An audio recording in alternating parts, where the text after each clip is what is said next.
Our home is such our land runs in nature's gifts of beauty, rich and rare.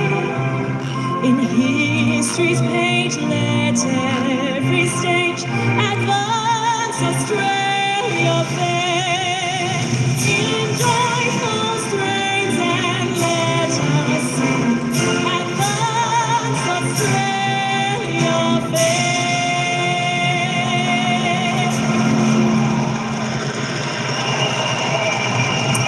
Well, what a night for football. The crowd has piled in magnificently to Ikon Park. Two top teams of the AFL women set to go head-to-head, and a real sort of feeling of different themes going on between these two teams. We spoke about their differing lead-ins that they had. Now, Carlton, we heard Matthew Buck speak this week. They'd had the line dancing teachers in. They have gone all in on the fun and frivolity of playing in finals. And why wouldn't you with the way that they're playing? Whereas it was interesting hearing Daniel Webster with his sister Jess just a short time ago on the boundary that we feel like everyone's against us. Yeah. So clearly differing themes going on there. It indicates that they know how big this game is for them, having not won a final in the last 2 seasons under his regime. He'll be really keen to do something about that tonight, as of course all the players will. But it does say to me, Rubes, that they know this is on them, and Carlton can just play. They're playing free, they're playing fun, they're doing all that really well. And as you say, Loz, why wouldn't they? But they're the ones that will go out there and be a bit free and think the way they play the game. Well, with the Hawks, I think from the outside looking in, you can see they hold, and starting with Dan, a really high standard for themselves. So last week, just the 3 points, they would have been spewing with that, as you would Dan more than anyone, because they expect higher for themselves, as everyone does, because we know how damaging they can be with the stars they have in the game. The Blues, they are this young team. They are building off this excitement. Matthew Buck trying to bring that fun enjoyment. You don't want to just treat it like any other week. You're in finals. You want to enjoy this and really go, geez, girls, look around. Look where we've made it. The job's not done. Let's continue on. And I think they're doing it really beautifully. I'm so excited to see what this matchup can bring us. And it was interesting listening to Darren Crocker post-game last week from the Kangaroos and the win against the Hawks, saying that the Hawks threw things at them that made it difficult for them to score. So they compressed the ground a bit, numbers around the footy, didn't trust the players around the contest to get the job done so they could stretch the ground and make North defend. I wonder what we see tonight if they try and make Carlton defend, because if they don't, Harriet Cordner's going to sit in the hole all night and take mark after mark. Well, I think they just need to be more purposeful out of stoppage. They can't just bomb it outside into the forward 50, because they do have the likes of Harriet Cordner, who is so smart, happy to come off their player and really intercept across the half-back, particularly with the Blues, who are really firing in their back line at the moment. So they've got to be more thoughtful. Emily Bates, that girl on screen right there, she helps with that. She's a key inclusion for the Hawks. Whether they pay her any attention remains to be seen. Of course, Sophie McKay there, the star of the comp. Let's get to Ikon. Hawks taking on the Blues. West from the middle. And then McKay slams it on the boot. Inside forward 50. Scholes battling for it. Could have been held on to, but almost tripped by Bubba. Ball spills free. And the Hawks look to emerge with it. The kick goes long, a bit of a dump kick. Just bounces away from Villano, who's in good position. McDonough head over the footy. Villano goes again. McDonough tried to fling it out only as far as Hill. And hand pass gets to Harrington. They're under pressure, the Blues. Across their half-back line, Cordner. Usually has a cool head, finds Villano. The bounce for Harrington unkind, but she stays over the footy. Doesn't get the best purchase on it, but Gearan should be able to Fitzpatrick, reel it in just inside the boundary line. And then look to move along the wing to Hill. Interesting, Jazz Fleming is starting as the deepest forward for Hawthorn. Hill inside 50 for the Blues. It hits the deck. Richardson there to clean it up. Off to Allen. Allen clears to Bubba. Oh, she has a fumble. And she's caught by Fitzpatrick. And gone. So just on Fleming, we know she was sore during the week. Whether she starts forward and goes through the midfield, we will keep an eye on. But deepest forward is not where you usually find Jazz Fleming. She goes to the pocket. Austin takes the mark just inside the field of play. She can line up for the first shot of the night. Have to have a shot here early in the game. If you can kick a goal like this from the pocket, just gets everyone up and going. So Austin, her story last week really resonated with everyone. And here she is, attempting to kick the opening goal in a clutch final, and she has absolutely nailed it. What a finish.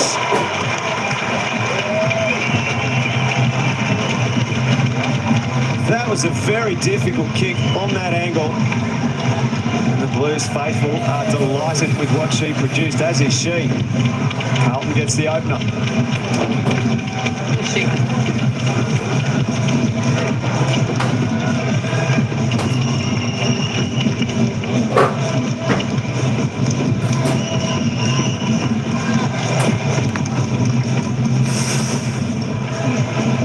Beautiful lead to the pocket.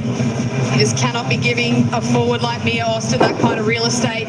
Jenna Richardson just taking that back position but didn't quite recover, and that's how good the kick was in. But Mia Austin finishing off from the pocket. That is a difficult kick, especially with the swirly conditions that are out there tonight. So that is well and truly going to start the party for the Blues. Perfect start for the Blues. They have so many weapons in their forward line. And they look to get the clearance here again. Hill inside 50 this time. It's Scholes. What a revelation she's been. From back to forward. Looked at Bahana, too much on it. Bubba in tight space. She might be pinned again.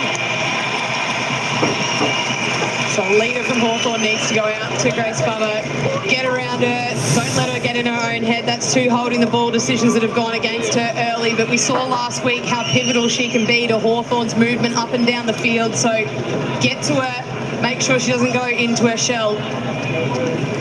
Well, I'm hoping Bahana was watching Austin because it's almost the exact same angle. Perhaps a little better. This for a bright start for the Blues. Left footer from this angle. It's just snuck it skinny. But they've had it all their way so far, the Blues. Early doors in this one. Two clearances to zip both of those out of the centre. 4 inside 50s to 1. So Lucas Rod, who was here as a Blue on the opening night of the AFLW back in 2017. Went to St Kilda before arriving at the Hawks, where she's played more games than anyone. Physical stuff in the middle and Stone going nowhere.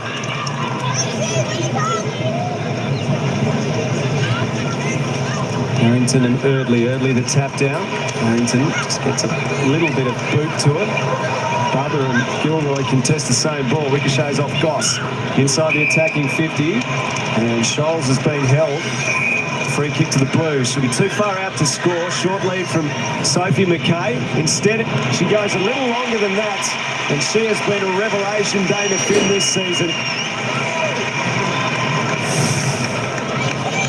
Well, Poppy Scholes, she's also been a revelation this season. She can do it all down the back. Was flipped forward as a bit of a magnet shifter, and since then has not gone back because she's been very impactful. Pulls the kick. So a couple of misses for the Blues early on, but they have made their intentions very clear. 5 inside 50s to none.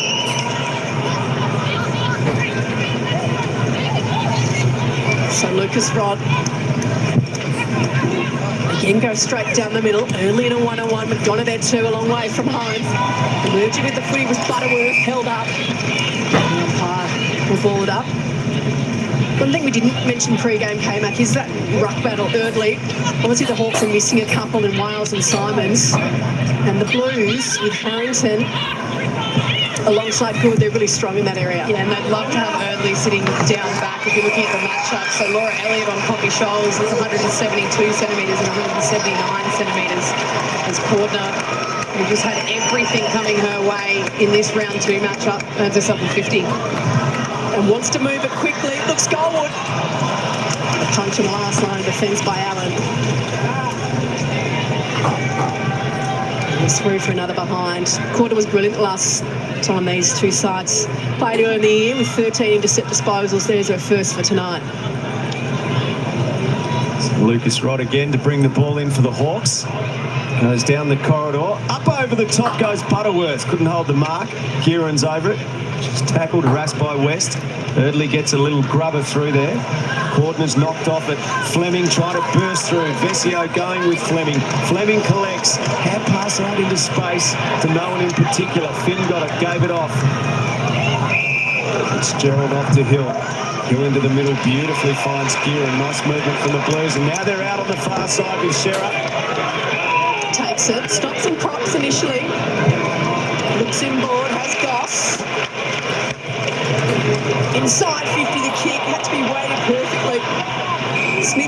the task. He's been pinged in the process for a throw. So did well initially in the contest, then didn't dispose of it correctly. That ball movement there is what we've been come to know, see regularly from the Blues this season. Sophie McKay wanted to give it off to sister Abby. The 1-2, they've got it back again. Dangerous inside forward 50, but Hannah gets a little toe poke to it. Hurried clearing kick is going to land in the arms of Fitzgerald. Congested forward line in front of it. Goal goes towards shot to Hawthorn, who can't take the mark. And Allen again just jumping to try and clear it. And the umpire's found a free kick, says play on. Fitzpatrick spins towards goal. And it's marked on the line by McKay. Yes, says the umpire.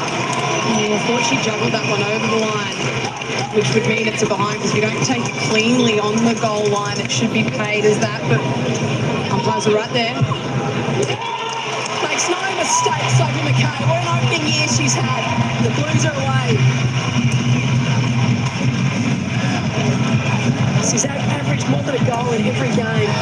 Sophie McKay had 2 last week in their win over West Coast, going to 19 disposals. One of the young stars coming through for the Blues. Just added to that firepower up forward with Scholes. Alongside by Hannah, Fitzpatrick. They're hard to stop. This is her 15th goal in her first season of AFLW. If we see, look, we'll give the umpires the benefit of the doubt there. Looked like a little bit of a juggle over the line, which to the letter of the law would be paid as a rush behind, but very touch and go at Sophie McKay. 15 goals in her first season of AFLW is just ridiculous. Vukic and Good are having a go in ruck. Vukic knocks it Hawthorn's way. McDonough came to meet it. Tackle dispossessed by Gearan. Stone attacked, strongly brought down. Well played by Goss. Gearan on the follow-up. Drives it inside the attacking 50. Austin sandwich by Hannah. Looking for a runner. Couldn't see one. Went herself on the left and missed. Preferred side there, Tara Hannah, but couldn't find the finish. This is a barrage from the Blues to start this one. 8 inside 50s to zip, 11 marks to zip. Hawthorn have not taken a mark in this game so far. Bodie with the fly. It's Patrick to Bilardo. The Blues are going to come again. McKay inside 50, Scholes, yes, able to reel it in. Wants to give it off. We're in the end, took the own meterage. Got within range and nailed it.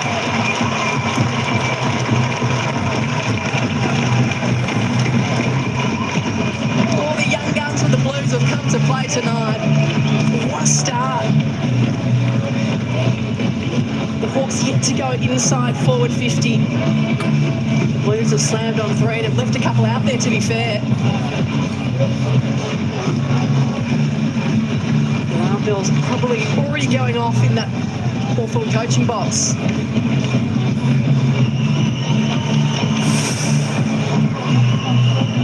Well, as Poppy Scholes took this mark and her eyes were darting everywhere, I was going to give her a spray. She needs to be more of a key forward and own these moments, but she had something else installed, worked off the mark, drove her legs beautifully and took the opportunity. Wow, she is such an impressive youngster.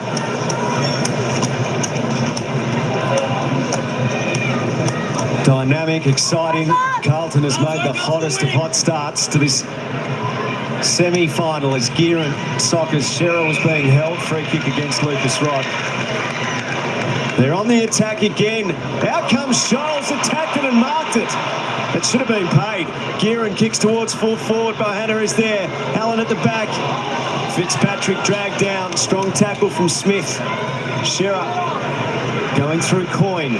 Clears it away for the Hawks. A bouncing ball. Cordner comes to meet it. Aided by a good shepherd from Pound. Hill back towards Cordner.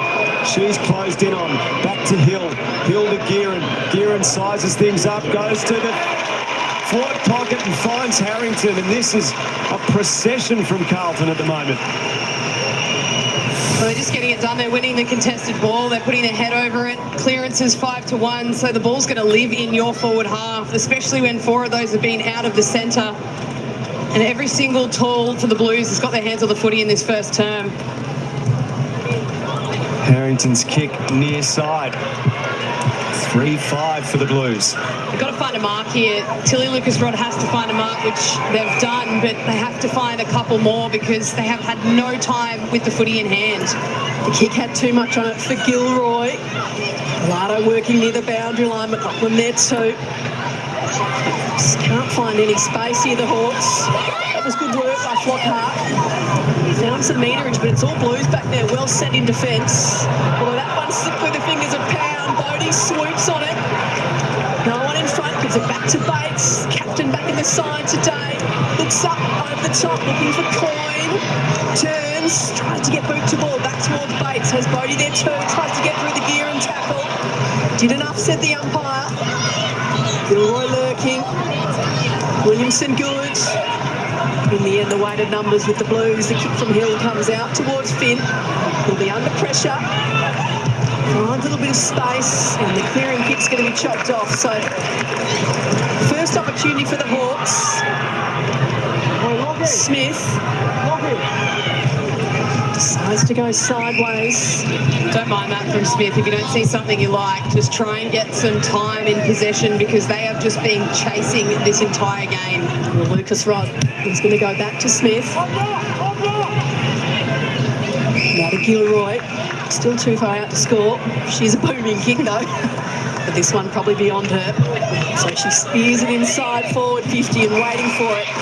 The veteran Cordner, who's having some kind of year in the All-Australian squad. That kick had to be perfect and was. Okay. There's Bohanna leading to the wing, and that's Silver's service, but the mark is dropped. Cracking in hard was Elliott for the Hawks. Rushes the Dersma tackle.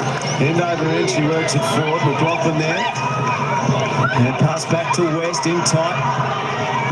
And throw-in taken over by Vukic. Last couple of minutes here, you can see when the Hawks are able to get the ball in their forward half, they are able to set up defensively behind it. So certainly more positive signs for them in the last couple of minutes. But the worrying sign for me, Harriet Cordner and that ability to intercept and just go straight back at them.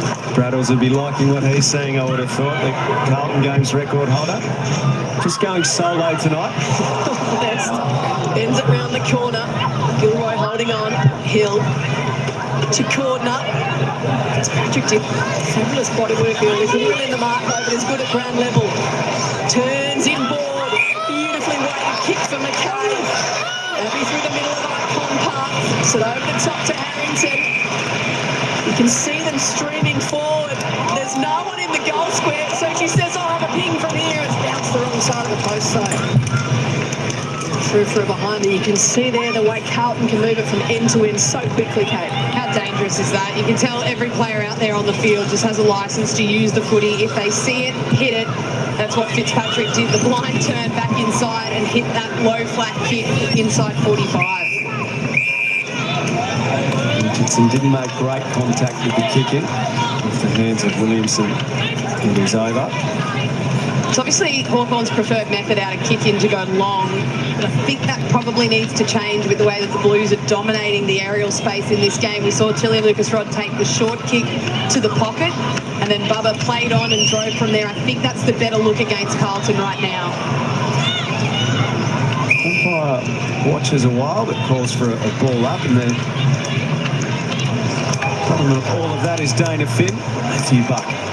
I'm delighted with what he's seen. Third year at the helm, matching his first final series. Blues streaming forward on the attack again. Hill, no mark taken. Safe McKay out after it. Dersma's going to try and help with a Shepherd. Good tackle there. Coyne not rewarded. Smith tackled. Shearer got her. McKay for goal. Out on the foot. Just waves the hand towards Bohanna, who was out and had some space. Yeah, that's the fake sorry joke. Sorry, not sorry. Sorry that I missed. The kick again goes out long, and it's Cordner again. It's inside 50, pokes it up for Harrington. This time Richardson, fabulous. Held the space, knew it was going to carry over the back. Harriet Cordner, 3 marks in this game. All 3 of them have been intercept possessions. It's going to be coming back in as Pound flips it over the top. Pressure comes. Pound reels it in again near the boundary line by Hannah. Fitzpatrick turns, gets boot to ball, land in the square. Harrington 2-3 bites. Umpire's paid it. Just too tall for them in that forward line, aren't they? And that's to no fault of Hawthorn, because Emily Everest out with concussion. The position that they could ill afford to lose, another tall Lucy Wales out, Ellie Simons, the list goes on. They're just far too tall, Carlton, in this forward line at the moment for the Hawks. So Harrington, you can see the angle there, has sprayed it to the left. Missed opportunity. It's probably the one thing going in the Hawks' favour. They haven't made the most of all their opportunities, the Blues. Some would mark that down in their book. Richardson kicks in. Gets to the back, McDonough there. Can take possession of it. Stoppage down beneath us. Mim Hill, 10 touches in this quarter so far, has been working from contest to contest. Harriet Cordner, the 7 as well for the Blues, and Bree Harrington, 7 to go with it. It'll be good, and Erdley to go at it in ruck here. Good takes front position. Erdley there first when it hit the deck. Good hand pass, Gilroy. It's around the body towards McDonough. Erdley so expert at using the body. And then she's clattered into by McDonough. And that's a lasso free kick. Honya's not in agreement. Richard Goyder watching on. Priestley, the Carlton president, there as well.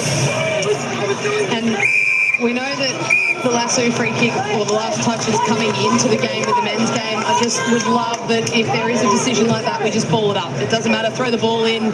If you're not sure, if you can't make a decision, let's just throw the ball in and get on with it if it's not a clear-cut last touch. So they've decided to change it to a boundary throw-in. Erdley knocks it back towards the line. McKay, strong as, gave a hand pass off to Vickers. Her kick not to the advantage of Harrington.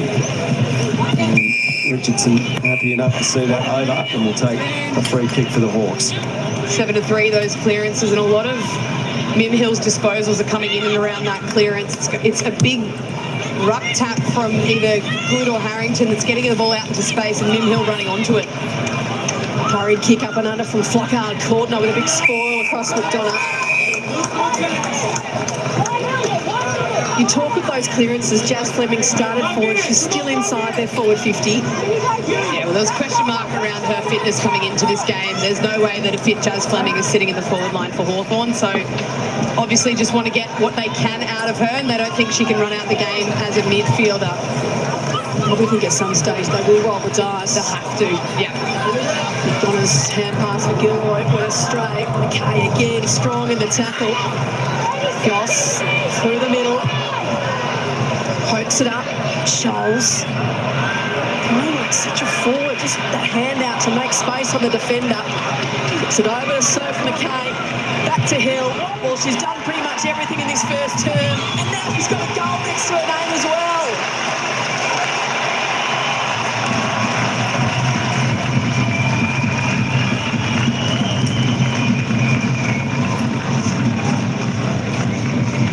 Disposals wrapped up in this first term. The goal next to her name too. That's 3 inside 50s, 189 metres gained. She started this one superbly, as has her Blues, 31 to zip.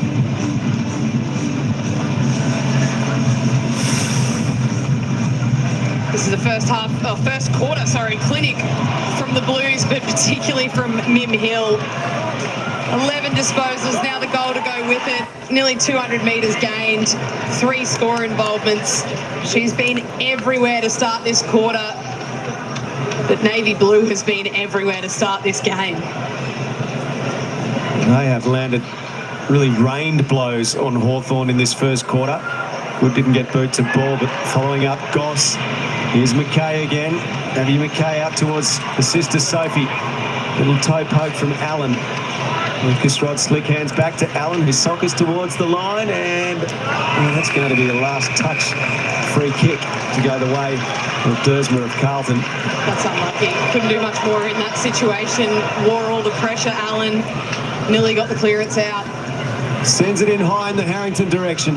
It's the hands of Erdley. It gets to the back, and Hawthorn has some serious resetting, reassessing, reassuring to do at quarter time. Carlton 4-7 dominance. The Hawks yet to score.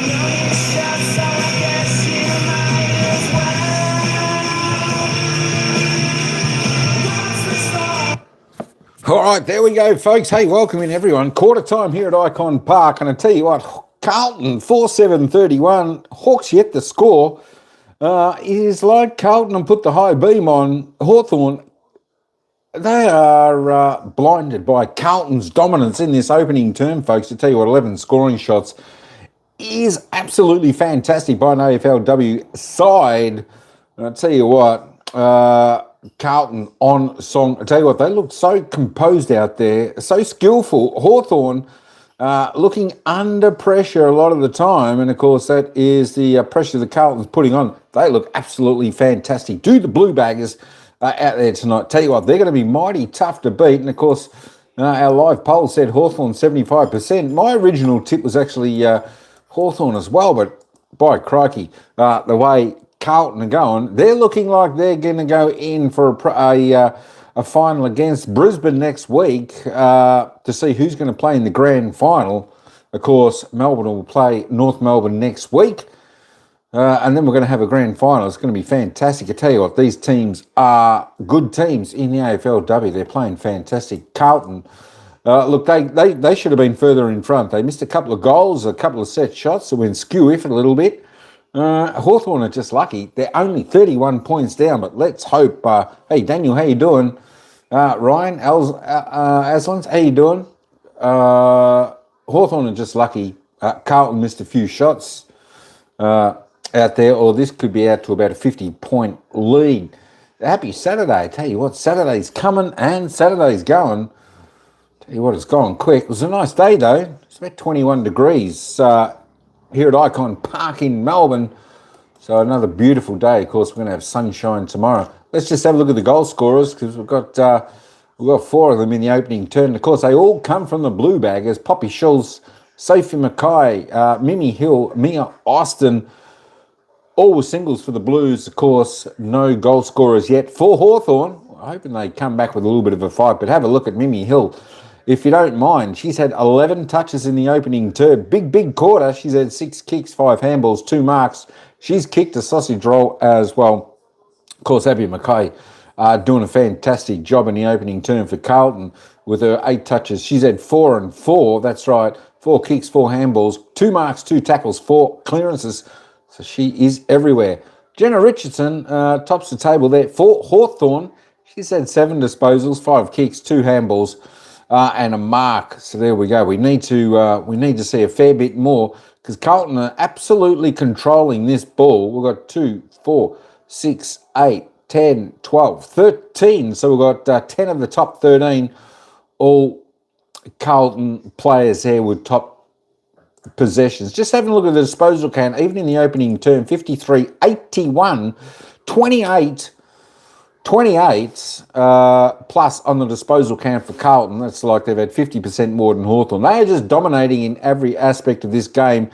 If you don't mind, have a look at the inside 50s, folks. 18. Carlton have had 18 inside 50s for 11 scoring shots. Hawthorn, they've only been allowed to go inside 50 3 times. 18-3.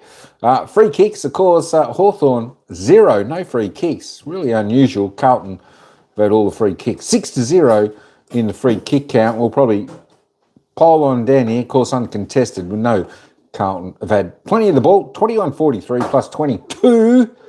And of course, contested 35-20. They are plus 15. Just want to have a little bit of a look at the defensive side. There we go. Both teams a little bit low. Hawthorn needs to be doing a little bit more tackling, putting a bit more pressure on the Blue Baggers.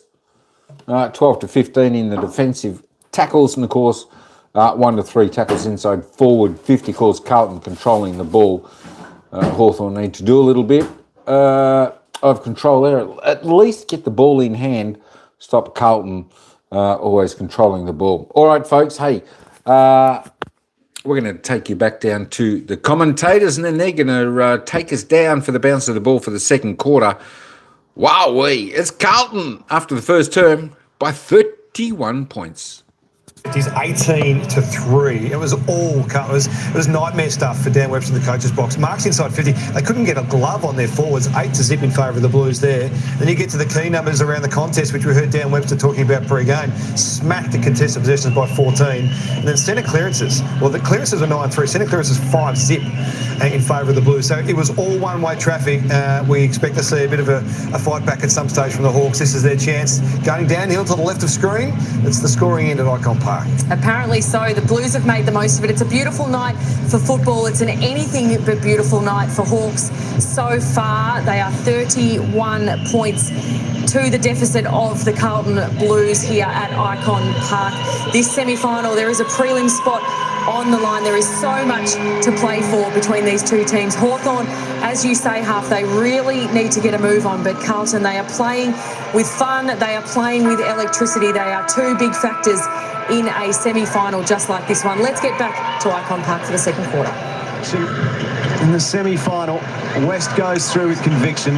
Never questioned that part of her game. Eardley gave it back. Here is Bates on the left boot, up towards centre half forward. Sheriff's first possession. A hand pass out towards Williamson. The Blues go to work though at ground level. Fitzpatrick pushed off a kick. And a win for the Hawks. That has gone out of play. Right on the edge of the 50, but just inside 50 deems the umpire. So this will be a boundary throw-in rather than the free kick for last touch. So perhaps an early opportunity for the Hawks in this second term. Shallow boundary throw-in. Bates just tries to slap it forward. And held up. Look up and gear and get off the deck. Umpire hurriedly throws it up. Eardley. Flockhart gets a little hand pass away. Bates trying to borrow away through Fitzpatrick. Footy hits the deck. Gilroy tries to get boot to ball. Flockhart has another go at it. McKay just hand passes over the top. Lardo went with a wild swing at it, didn't make contact. Pinballs around, eventually gets out to McKay. It was touched off the boot, so Smith's got to go. Does well to find Lucas Rod. Inside 50, heading towards McDonough. But dropping in the hole. Guess who? Harriet Cordner. Well, if you're Hawthorn forward that can't get near the footy, I have one suggestion. Go stand near Harriet Cordner and follow her around. She'll take you to it. Coyne wins it back. Squaring kick from Sheriff. They camp themselves underneath it. Fitzgerald got clattered into. McDonald gives away the free kick. I wonder if Casey Sheriff, if that's the role that she's maybe been given. She's sitting in the forward line, has played a lot of this season as a defender. Is she the one that's trying to negate Harriet Cordner? We'll keep an eye on it. 7 free kicks to zip so far. McKay met heavily by Fleming. She'll bounce back up. Harrington. Spiralling ball up the wing. Allen in front. The full gear and good hands. Fitzpatrick away to a bursting hill to Bohanna, who thumps it in long. A good kick to Austin. This is unbelievable Carlton football. It's been the slow build through the season. It is reaching the crescendo at just the right time of the year. How good is this to watch, Al, if you're a Blues supporter or a neutral fan, for the way that they are moving this footy? They're all on the same page. They know as soon as they win it back, if they see a kick, they're going to take it. Just get numbers around that next contest and get it forward. Austin for her second goal. They love every part of it.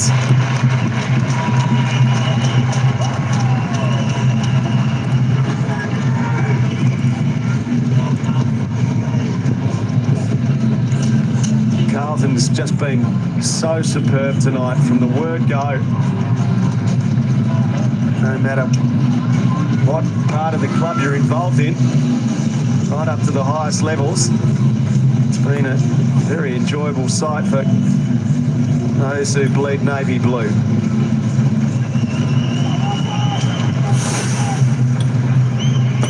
I love what you said, Al. This is building to a crescendo for the Blues, and a player that sort of really typifies that is Mia Austin. So throughout the season, she's really struggled to string games together to be in enough form to hold on to her position.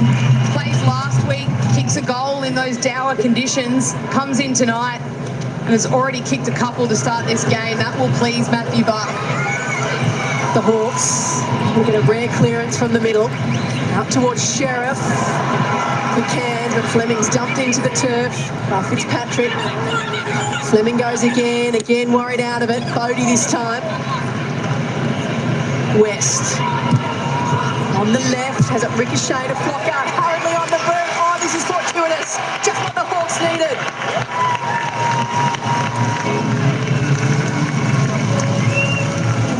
Daisy Flocker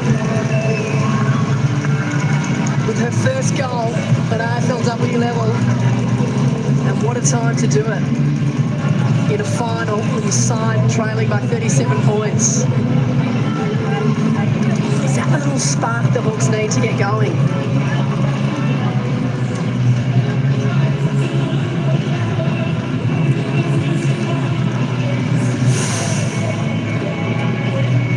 Well, just their second centre bounce clearance win for the game.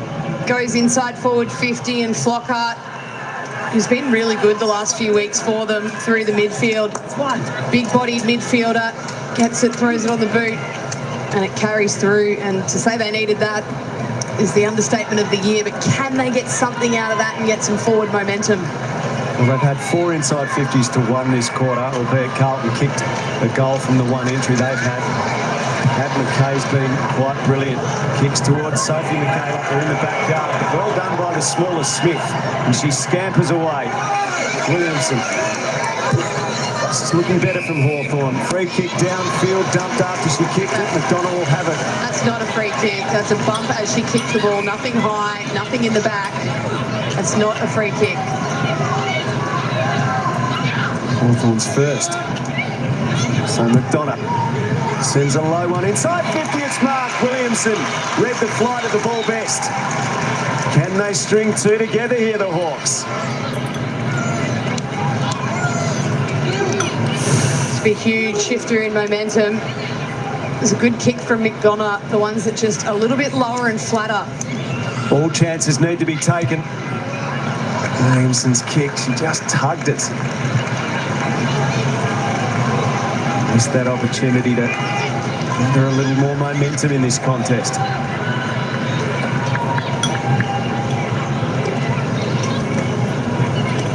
SEO with the kick-in duties.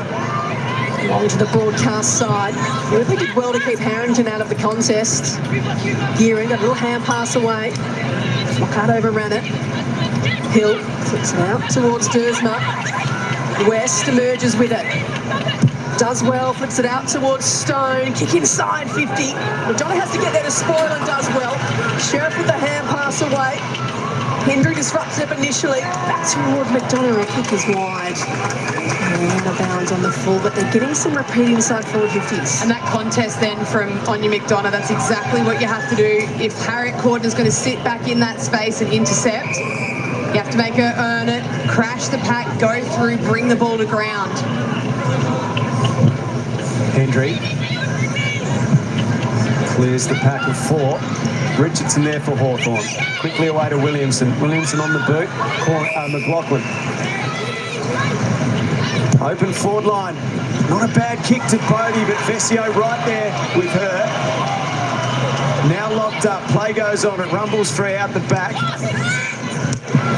Fitzgerald to Goss, who skids it up towards the wing. Hawthorn winning plenty more of the ball. Lucas Rod, Vukic, Erdley turned it over. Harrington. And it's the contested possession which will please Dan Webster. We saw him very animated at quarter time, +9 for quarter 2 in contested possession, the Hawks. Harrington just went for territory. Lucas Rod able to reel it in. Mr. Smith and now McLaughlin. There's Fleming through the middle. Without the hand pass to the running Lucas Rod, but instead pokes it over the top towards Stone. It gets to McDonough. Working their baits. McLaughlin's run on well. Just got the hand pass away from the tackle. Bounces away from Flockhart.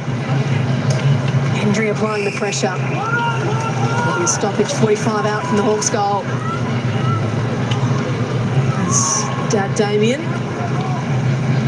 watching on. Busy summer ahead for Flem, part of Seven's cricket commentary team as always. The bowlologist. I feel like here the Hawks are going to need a little bit more than line and length, Al. Very true. They are in the avenue of apprehension, you might say, at the moment. McLaughlin slides in. Certainly better, much better from Hawthorn. A very significant margin, though, to reel in. Sheriff. Spoil comes from Harrington. Hand pass puts Finn under pressure. Belted on. Clever play by Vesio. Hills courts. They've gone up a notch, the Hawks. And Bodie bangs it in the McDonough direction. Got it! That is the kind of football that might just inspire Hawthorn. Huge tackle. A player that's been pretty much able to do whatever they wanted in the first term. Mim Hill. That was a huge tackle laid there by Flockhart to get that turnover. And then on your McDonough, he scored the 21 goals in 2025, takes a huge mark. Huge responsibility on the key forward, has to finish, pushes the kick. So 2 bad misses for Hawthorn in this quarter. Failing to capitalise on the opportunities they're starting, at least pleasingly, to create. Huge positives though, 10 inside 50s to 2. The contested possessions +10, so they've been able to turn a little bit around in this second quarter. Looks much more like a Carlton game, a lot less end-to-end ball movement from the Blues, as we see score assist just coming in to confirm that behind. So umpires happy with the call now. And it was a behind. So Velardo runs a measure and just floats it out towards the 50. In a hurry, Stone gets it to West. On the left, the land in the square. McDonough's got a few to beat. And Cordner and Hendry see it over. The handball to Aileen Gilroy, who was running towards an open goal and right on her range there. Eliza West has probably 3 opportunities now, 3 behinds, clearly kicked, but they're going to have to make almost every post a winner from here to push the Blues. Huge turnaround, K-Mac. 11 to 2 inside 50s in this quarter. Hawthorn's way after it was 18-3. Carlton's way in the first term. Smith sends it back inside the 50. Finn escapes though. Off to Goss. Taken by McKay. Support out the back. Finn there again. Bubba camps herself underneath it and marks. It's all pressure. They're putting pressure on the ball carrier from the Blues, so they're not able to get that clean disposal. And even with those 2 inside 50s for the first term, we said that they were able to build that wall, that defensive wall, and get a couple of repeat ones in the first term, and we're seeing that play out again. As West loads up inside 50. Again, McDonough's got to go against a couple of Blues. Gilroy clever. Just tapped it up, tried to flip it up towards Stone. The Blues with numbers as it gets out the back. And Velardo will turn, look for an option down the line of Fitzpatrick. It's Smith there to disrupt things. Takes the body of Fitzpatrick too. On hands and knees, coin underneath it all.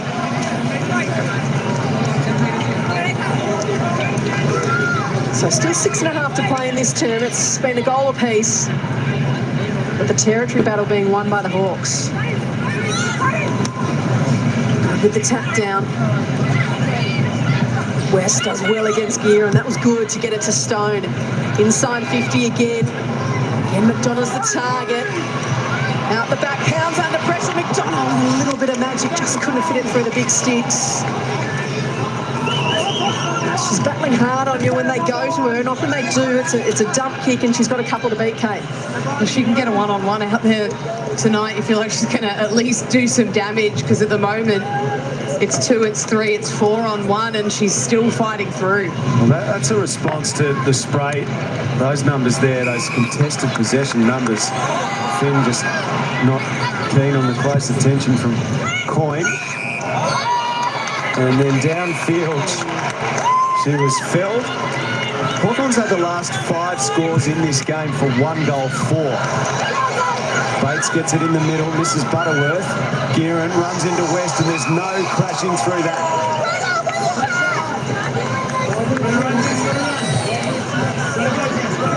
He's up there close enough to call instructions to his side. Good, throws it on the boot towards Harrington, her partner in crime. He applies the pressure and does well against Elliott. Richardson to Stone. Can't evade them. McKay tackle. Bates head over the footy. Richardson, West. Stone again. Bates trying to squeeze it through to West. Got it at ground level. Back towards Bates. Williamson now finds a couple of metres. Flips the hand pass over the top to Gilroy. Loads up long. And he'll go from behind. Too good in front. Fitzgerald. Henry at his side. He's taken a fabulous intercept mark. Otherwise put Villano under pressure.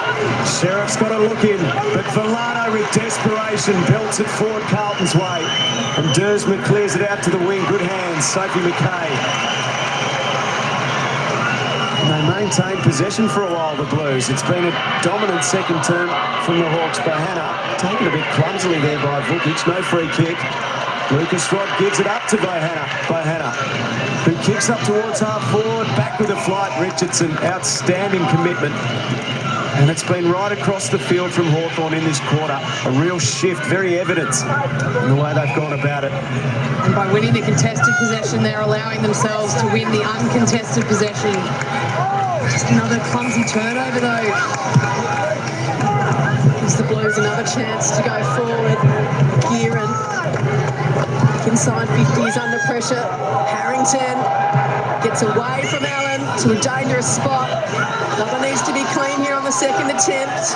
Picks it up towards Vukic. It was a throw, though. Hasn't been her night so far. Grace Bubba. And really against the run of play, the Blues are going to have a chance to kick their 6th. Just the ferocity of AFLW finals footy. 2 first-year players going at it. Bubba just hasn't quite settled into the intensity of this one. 3rd free kick against for Grace Bubba. So the inside 50 count this term is 15-3. But the Blues looking at their second goal from those 3 inside 50s and 2 against Sophie McKay's name.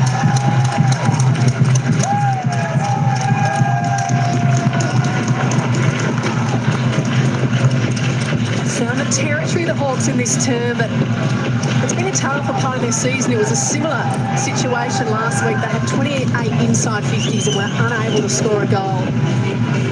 So they're able to find the ball inside their forward 50, but just executing those avenues towards goal, they found really difficult.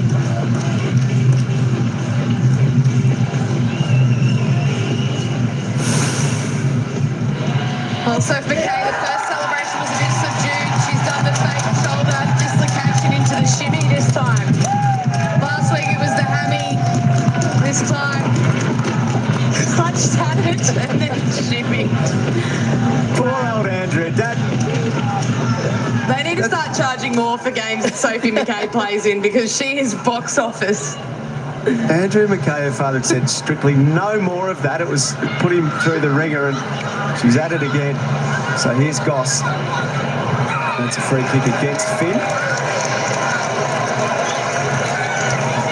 Williamson. Thirdly. And up and under. Butterworth sets herself. Corner up over the top. Bubba gets through them. Could she have a moment here? Kick goes to the pocket. Is there an obliging bounce? No, Williamson sees it run out. got to find another goal, Hawthorn, before the half-time break. That's stating the obvious. That's why you pay the big bucks out. That kind of stuff. I have a good case to go in and ask for a raise. He takes front position. West over the footy. He's had a good term, West. 15 disposals now. Williamson, this will be good for Fleming. Well, we've talked about her a bit tonight. She was really sore last week, has that knee heavily strapped. Struggling with a groin issue too. So unable to run it out in the midfield. She's playing forward. Just reacted to that quicker off the boot. Good spot to put that kick from Williamson, and then Fleming got there before her opponent. She's a class player. Just 6 goals in her 43 games. Make it 7. The Hawks find a little something.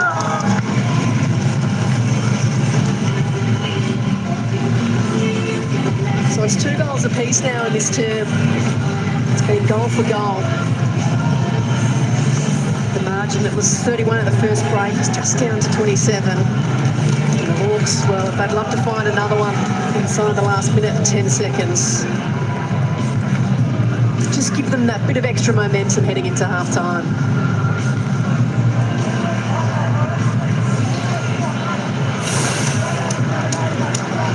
The 16 inside 50s for the term. They needed to make a little bit more of it on the scoreboard. 2 goals for, obviously. Q1 scoreless for the Hawks. So they've been able to absolutely get this back on the right track around the footy and now have another goal to show for it. But the Blues, they've got 3 inside 50s for 2 goals as well in the quarter. Hill, little kick out of the middle. Bates hand pass hits the deck, cleaned up by Erdley. Releases Flockhart. Kicks towards centre half forward. Good use of the body. Hendry got rid of McDonough, but McDonough wants another piece of it. Hendry still going. Tackled by McLaughlin. Fleming over it, paddles it out. Picked up by Gilroy around the body. Too much bend. Hit the behind post. Daniel Webster will have something meaningful to sell to his team at halftime. That the belief that he can justify on the back of what has been a very significant shift in this second quarter. He absolutely will, and we haven't seen him as animated as we saw him at the quarter-time break, but as a coach, you probably get a couple of those a year. Clearly, the thing that he takes out of this now is how well his group has responded to that sort of a break at quarter-time. Fabulous mark from Good, who looks out towards Finn. Vesio there for support. Williamson on the loose ball. Gets it towards Richardson. Tackled by Fitzpatrick. The ball spills over the boundary line. 16 seconds. You'll be aware, you can hear there the staff calling from the bench, letting the players know there's just 16 seconds left in the half. An opportunity for either side if they're good enough. Centre wing. Finn has a second go at it. Finds Hill. He looks up towards Schultz. Richardson has her wrapped up. He's going to be pinned for holding the footy. Balls in the as the siren sounds for half-time.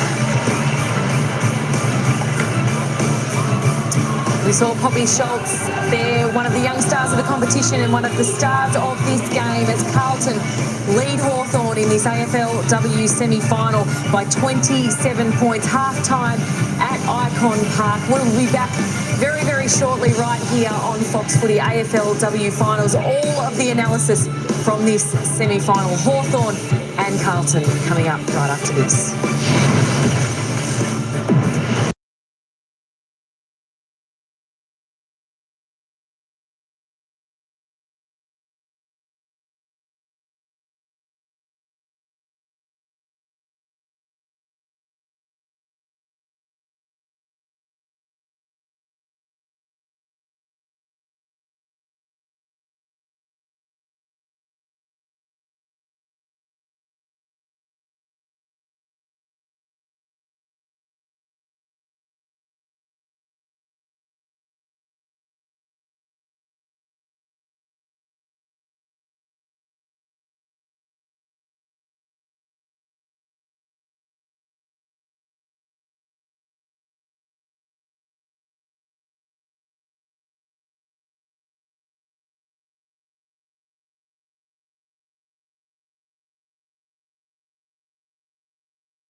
That's the way, the blueprint of the way they've done it all year. The back half of this season, that's been Carlton to an absolute T. It also comes down to they're clean with their disposal. I think something the difference between the Hawks and the Blues in that first half of footy was how clean they are. They're able to, even under pressure, they're getting tackled, they get that handball out, where the Hawks, they're just a little fumbly at ground level. They're taking a second to pick it up and then the option's gone. So it's really giving the Blues an opportunity to be able to create that ball movement and get forward half ascendancy. Now, we want to keep harmony in the family home at the McKay's place. Of course, we can't talk about Sophie and not talk about Abby. They are superstars, not only on social media, but of course on the footy field. And Abby, she is the skipper of this Carlton side, Ruby, and she's been doing great things in this first half. Absolutely leading from the front, the two McKay sisters. But, I mean, it's the damage of her disposals. 14 disposals in the first half, 5 clearances, 3 inside 50s and 4 score involvements. It's that right there. It's the strength.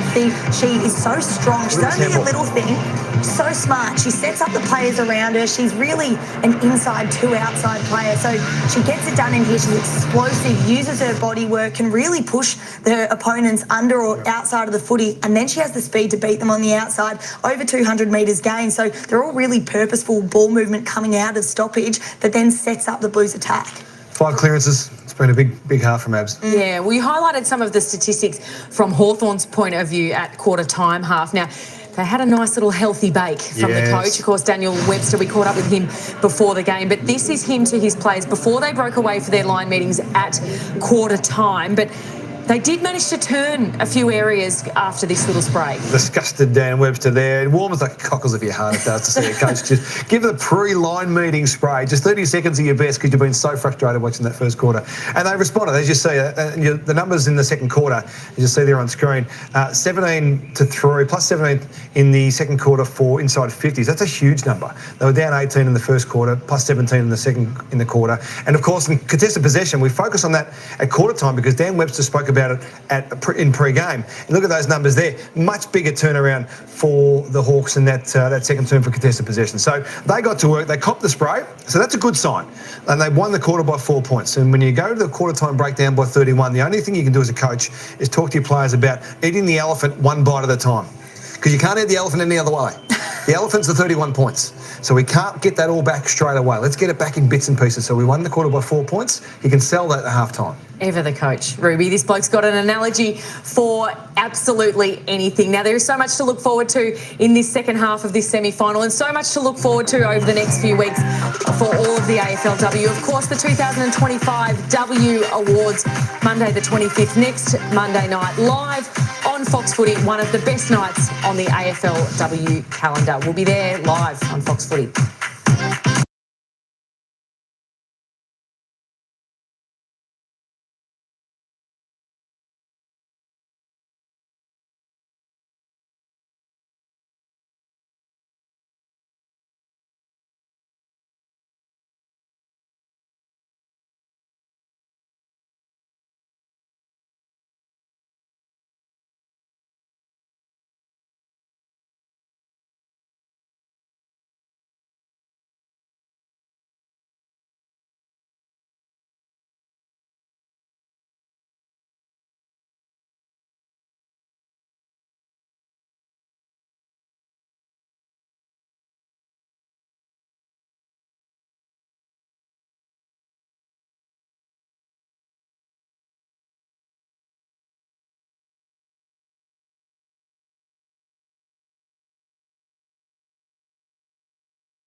Hawthorn by 27 points at Ikon Park. Things are humming along beautifully. There's a lot of momentum going the Blues' way. But let's get to Jess Webster now, who is catching up with their coach, Matthew Buck. Here with Matthew Buck. Bucky, that was an impressive first half. What did you like most about how the girls went about it? No, we asked them to be really brave with their ball use, and I thought we saw plenty of that in the first half. Hawks probably got on top for a 10-minute period there late, but wrestled back the momentum, so I think it's game on now. How proud are you of your kids, though? They really seem to love the big stage. Yeah, they really do. I mean, the bigger the game, the more Sophie and Poppy are fired up, but it's great to see them kind of executing. What was your key messages at half-time? Do you really want them to put the foot down in this third quarter? Yeah, it's just around the ground ball and the contested possession post-clearance that we really want to get right here. Thanks for your time. Good luck. Thanks, Jess. He's a relaxed man, Matthew Buck, and Craig Starcevich there, of course, the long-time leader of the Brisbane Lions, getting a look at his potential opponent for that prelim final next Saturday night for his Lions. Let's get to Ikon Park for the second half. The winner to play the Lions next week. Williamson went without it. A little toe poke away. Williamson will go again. Strong tackle by Lucas Rod, and the Hawks have won it back. Williamson down the line to Fleming. Tries to find Bates. McKay over it, went back towards Shearer, who was a little proppy from that last contest. Not moving too freely. Keely Shearer. She might head to the boundary now to get checked out. As Fleming there stands the mark. And Shearer just going to the bench. Gearan runs off her line, loads up inside 50 for the Blues, up the back of Bahana. Allen will be under pressure with the kick, and she's kicked it out of bounds on the full.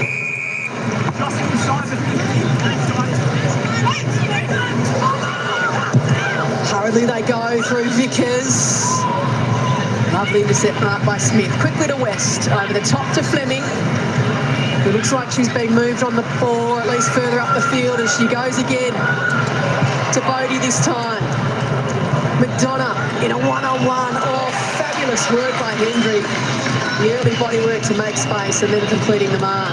The development of Maddie Hendry in the last couple of seasons has been probably what has allowed Carlton to play the football that they're playing. It's allowed certainly Harriet Cordner to play the role she wants to play. It's also allowed Poppy Scholes and Matthew Buck the freedom of moving Poppy Scholes to the forward line. Maddie Hendry and Amelia Villado, their improvement in 12 to 18 months has been phenomenal.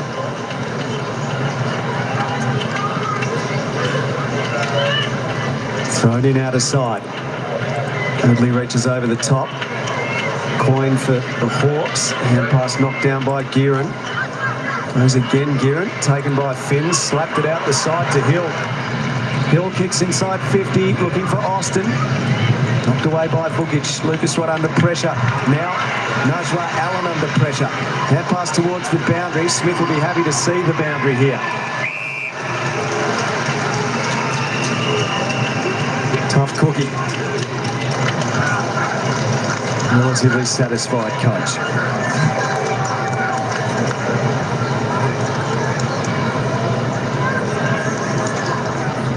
So Hannah in front got it down towards Fitzpatrick. Shoveled it out. Toe poke from Hill. Finn tackled, dispossessed. It's good work from Stone. West over it. Looking for support, gives to Lucas Rod, who kicks it into the head of West at close range. Well, that was a frightful blow, and she is wobbly. Eliza West bore the full brunt of that. She's going to have a concussion test. Yeah. It was the replay after, or what we saw after. She's still wobbly. This is where probably you'd hope that stopping the play comes into it, because she is not in a great way off the ball here, Eliza West. Not good news for Eliza West or the Hawks. As Fleming emerges away with the footy. Right, marked again, you can see there West. Still feeling a little uncomfortable. Doctor trying to make their way out there. But she's amongst the action as Scholes takes a great mark in front. Straight forward, she just tries to poke it over the top. Even the defender couldn't get a fist on it. Dive in over the top. So now we're going to see the doctor finally get to Eliza West, I think. Now, the doctor is trying to convey to the umpires that he needs the opportunity to go and see his player as Abby McKay takes her opportunity.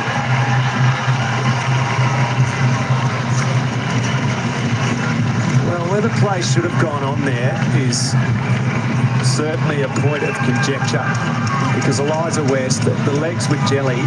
Doctor was coming out, couldn't quite get to the player before the play went on. And in any case, McKay kicks the goal. Carlton has more breathing space.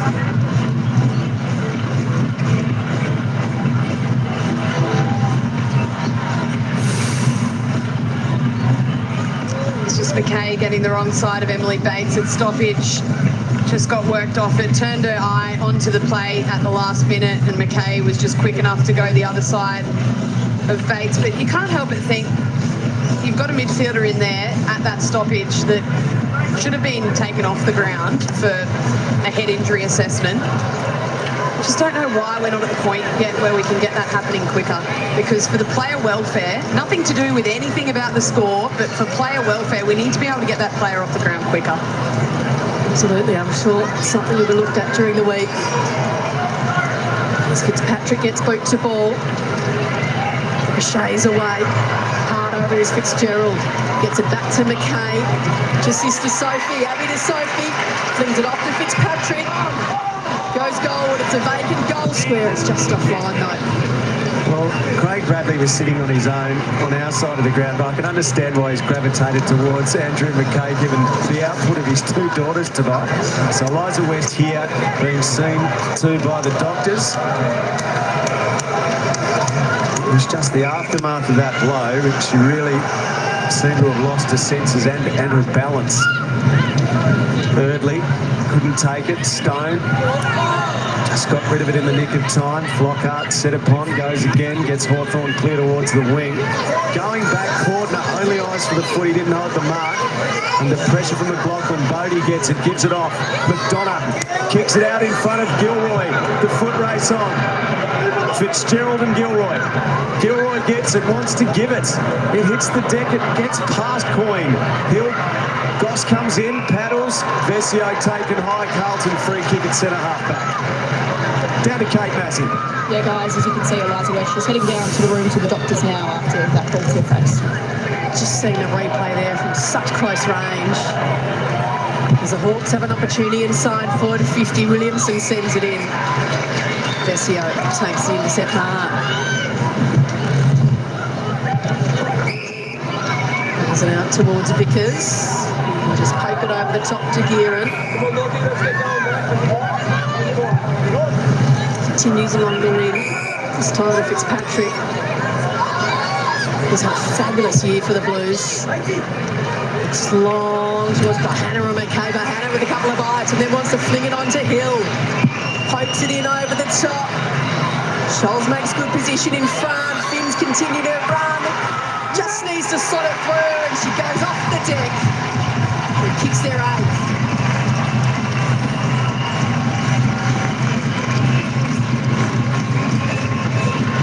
Just a fabulous display of the best of Carlton. It started with Vesio taking the intercept mark. Chip, chip, chip, and then they're away through the middle. A couple of good targets inside forward 50. And Finn able to reel it in and slot it through.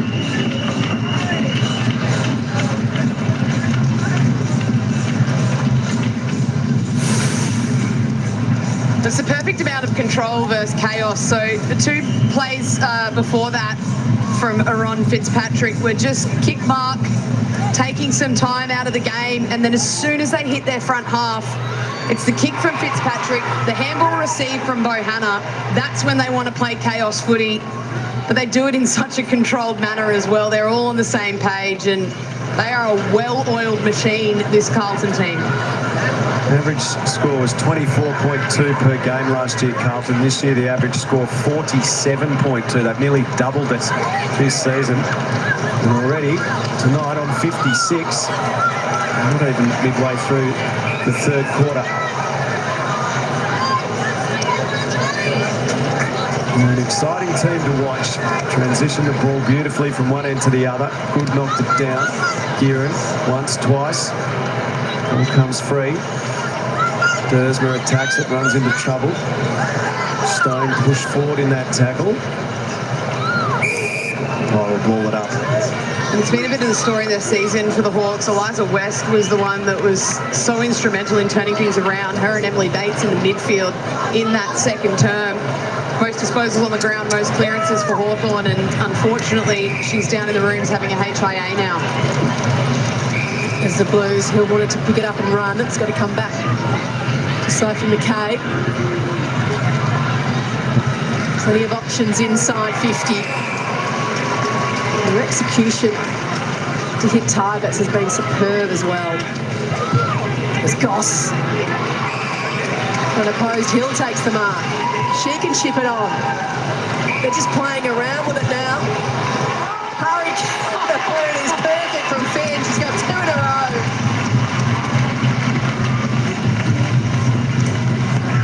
Sometimes footy is easy. And tonight for the Blues, things are just going their way.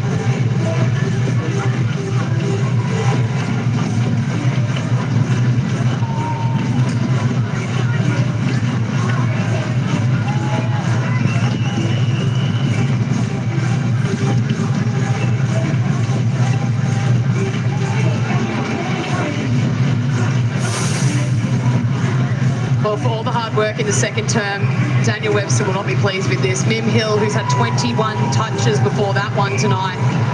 And then Finn, I think she thought she had a little bit more time than she did, but ended up just making it work, which they've been able to do all night, the Blues. Dare I say it, with 10 minutes to go in the third term, it is party time. The party is not happening in there. They are solemn, glum faces. Butterworth gets a clearance for Hawthorn. It's past McLaughlin. Velado shoots it through. Stone attacks it. As did Pound. Bodies flying in. Pound's hand pass almost taken by McLaughlin. On a back at McKay knocked it out. Hill through the middle. Scholes playing in front. Overlap run. Here come the Blues again. Goss's kick inside 50. Austin told to play on. A hand pass away. Goss lines them up. This can scarcely get any better for Carlton.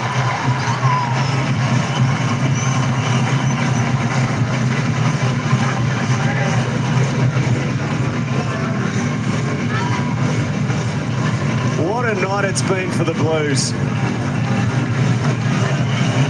The enthusiasm's been drummed up from the word go. It hasn't ceased. It's hard not to get swept up in it all. They have been brilliant.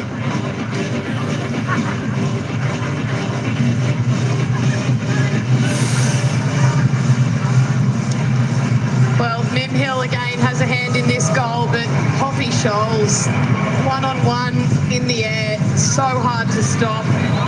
And then this one, don't worry if you pay the mark or not. We'll just play on and we'll kick a ripper from 35 out. So this is just a clinic from the Blues, and it is again, it's that height, the height that's killing Hawthorn. Not able to get the work done in and around the contest again like we saw in the first term, and when the ball's coming in with little to no pressure to players that have you for height, it is so hard to compete with. Matthew Buck spoke so highly of Lily Goss during the week. He's had the Ella Roberts tag 2 weeks in a row. Now able to get off the chain and kick a goal. It's Patrick over the top trying to wrench it out. So, Kate, this, I mean, what we think is going to be a loss from here for Hawthorn. That consigns the Hawks to consecutive years where they've bowed out in straight sets in the finals, having given themselves that really strong launching pattern, and hanging over them still is trying to get that first finals win. It's got to be deflating for the club. As Velado sends them inside 50. Lucas Rod flips it out the back to Richardson. Goes back through the middle. It's the hands of Erdley. Again, another repeat entry for the Blues. Fitzpatrick couldn't get the hand pass away. Case for holding the footy. And there's Lucas Wright who's wrenched into the deck by a couple. Sorry, I was waiting for a stoppage that never came there. No, you're right. I think this is a little bit different, though, to what we saw last year. I feel like last year they were probably a kick away from winning both of their finals last year. Not to say they haven't been, but they are hanging on. They've got 2 train-ons named as emergencies tonight, and like we've said so many times, I know a lot of teams have had injuries and a lot of teams have this season, but to such key players in your tall stocks going down, you're up in Lucy Wales, and then every player you almost try to cover them with going down as well.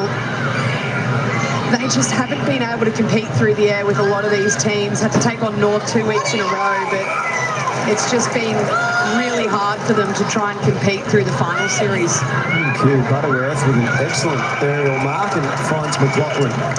Yeah, the mitigating circumstances are there, aren't they? But what we saw in the second term was good enough to continue to push the Blues in this game. If they rolled that out from the opening bounce, it would be a very different story. Well, he comes and he's on it. Brody hasn't punched away by the impressive Hendry, though. They go at it now near the 50. Back to McLaughlin. Quickly around the body. Vesio up to spoil it. And down to try and collect it. Got taken high. Not met with universal approval, that decision. Even the stats are being kept down there. So the Blues to load from defence. Scholes in the back half where she started the season for that 3-goal term here at Ikon Park, and she's almost never looked back. McKay inside 50, Shearer now off the chain. Doesn't think she has the distance in it, so wants to find a target. The kick didn't go as she intended, so McLaughlin can look to repel things for the Hawks, although Dersma might be in best position to reel this in. Gilroy comes to meet her, Pound can sweep on it, paddles to herself, and then flips it up towards Shearer. There's Dersma again, gets the arms free, back to Shearer, but McLaughlin gets in the way. Had it on a string in recent minutes, but doesn't feel like she's being aided by much movement upfield in the end. And the presentation came from Stone. She hit the target. Bubba to Bates under pressure. Bubba then crashes into Dersma. Over it goes.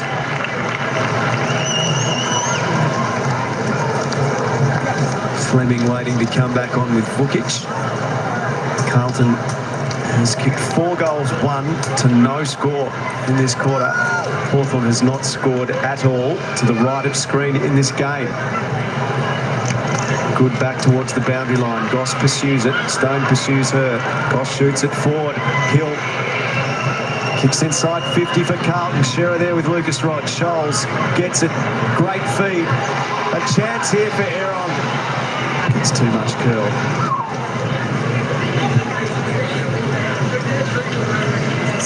Superb season, Fitzpatrick.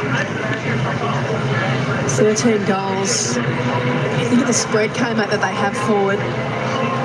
Scholes with 10 coming into this game, but Hannah 15 and Sophie McKay 14. So many avenues to score. All 3 of those players didn't play at Blues last year. 2 of them drafted this year and 1 of them recruited from the Gold Coast Suns. There's Hill, the 1-2 with Scholes. Goal with Richardson in the goal square. Could have built it through. Hill with 26 disposals now, over 400 metres gain and a goal next to her name. She was well held in the second term, but first term alone she had the 11 disposals. She's up to 10 in this third quarter. So you feel like when Carlton have won that contested possession, they've won the clearance. That's when Mim Hill has been well and truly on top in this game. Which Matt Buck said to you pre-game, if we win the contest, we think we're in pretty good shape, and it's proved to be correct. And the only quarter they haven't won the contest that second term, so down by 15 there, winning this third term contested possession and won the first quarter.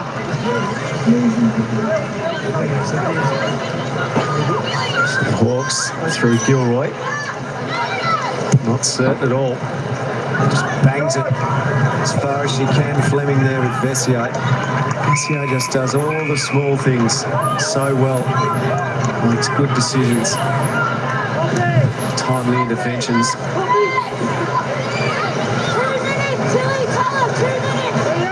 The champion.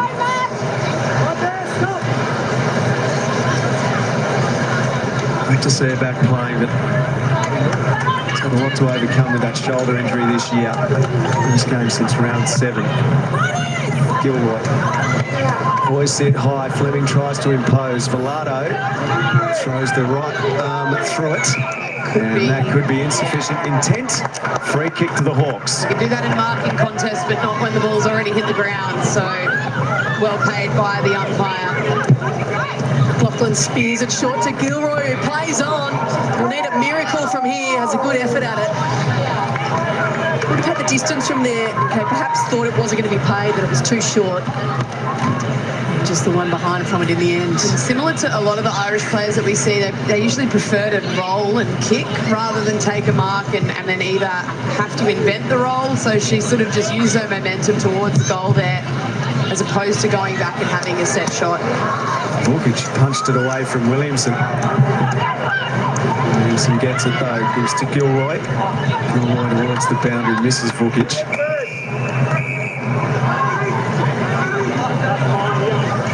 Free kick here to the Blues, to be taken by Vickers.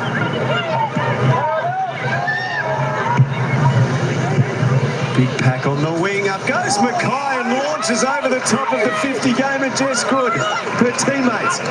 She had eyes for the footy and she wanted to pluck one. Allen comes out. Austin there, Williamson gave it off. Vukic, touch ball, up goes Bates, knocked down Gilroy. Gilroy, another long curling kick towards the 50. McDonough gets onto this, runs away, the goal's unguarded. How's the bounce? Skids and rolls. Hendry gets back. And it just basically lands right on the line before she takes it over under enough pressure. Good composure there, because if she picks it up straight away and there's no hawk in the area and she rushes it through, that's probably a free kick. But knew beautifully that the pressure was coming, so just waited and then rushed it. Harrington, strong mark on the kick in. And then gives Hill a bit of a task. She's up to it. Looks to Mackay. Put the tackle on. We're not in possession, Stone. Can't let them go. The ball up.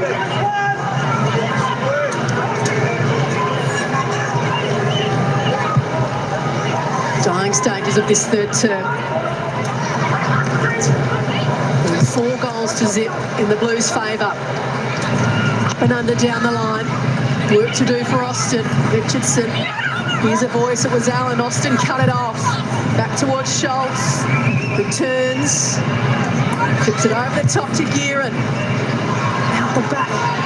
Can Mackay get there? She can produce magic from anywhere. Oh, loses her footing. And it's gone over the boundary line.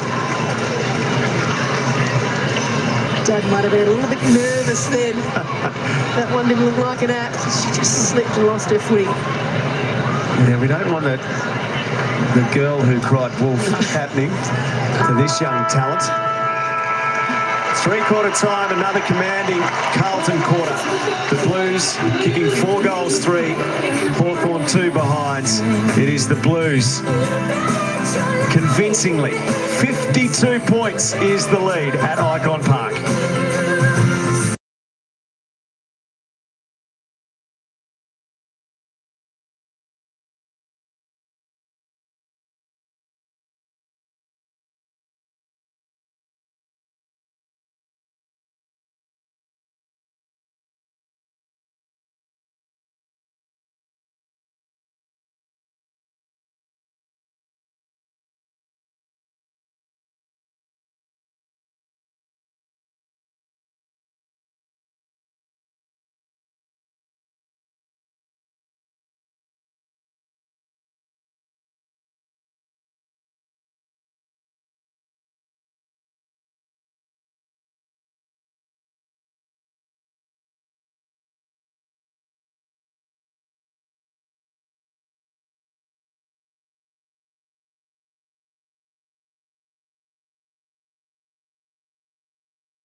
$1,000 to the NAB Goals giveaway prize. And at the end of each game, one lucky NAB customer can take home the lot half if you don't mind. Scan that QR code on the screen now for your chance to win. And it's an incredible loot tonight. I mean, we're at 12 goals now, so that's $12,000 and counting with whatever's to come in that final term. Dana added 2. Mimi Hill, her vice-captain, Ruby, doing great things. Yeah, she's been incredible all game, involved in all over the ground, back half, forward half, 7 inside 50s, 9 score involvement, so really damaging. 27 and a goal to three-quarter time, so one hell of a game from Mimi Hill so far. Heartbreak for the Hawks, though. Half with Eliza West out of the game, one of the quirkier concussion incidents. Didn't this look like it hurt a fair bit when it went in straight into the bonds of Eliza West, and a kick from Tilly Lucas Roddy. You'll see it here, bang. But that's as good as you'll ever cop a Falcon from 2 metres away.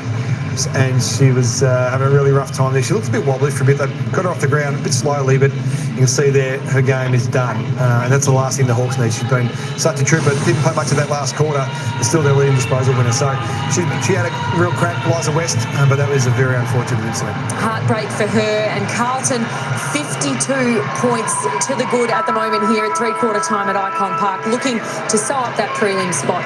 Let's get the last quarter. This semi-final, what will be, barring a miracle, the last quarter of Hawthorn's season. Brisbane will await the Blues next week in a prelim. Harrington gets it moving forward. Williams done her part for Hawthorn. McLaughlin, Bates, back to Williamson. Sheriff. Move it quickly. Hawthorn couldn't take it, did gather though. Gives it off to Aileen Gilroy. Sends it beyond the 50. Foot race on at ground level, and Hendry there patrolling. Sweeping it out of defence. Finn gets it clear. On the left, looks up towards Scholes, who has 2 to beat. Lucas Rod. Hand pass under pressure is okay. Early sends him inside 50. McDonough and Desio battle over the footy. McDonough does well to keep her feet. Gets past a couple, gets it back towards Sheriff, who bends it round the corner. And it's just offline. A win might be beyond their reach for the Hawks, but it's important they put on a really good effort in this last quarter, isn't it? Yeah, it is, and go back to winning that contest. It's what got them in, or won them the second quarter, really. But it's sort of been the tale of at least the back half of their season in the forward line. It's just Anya McDonough or nothing, really. And they've got an opportunity deep. It's her against 2, against 3, and most times she's done well to break even, but they need another target down forward alongside McDonough, you feel like, going into the 2026 season. Stoppage inside the centre square. Poppy Scholes had her moments again tonight. Has kicked a goal for the Blues. Lado playing in front of Sheriff. Towards Finn, lost a footing. Bodie will pick up. 2 Brisbane Premiership players from 2021 combined. Bodie and Bates, the edge of 50. Butterworth was the target, and then seen out by Gilroy.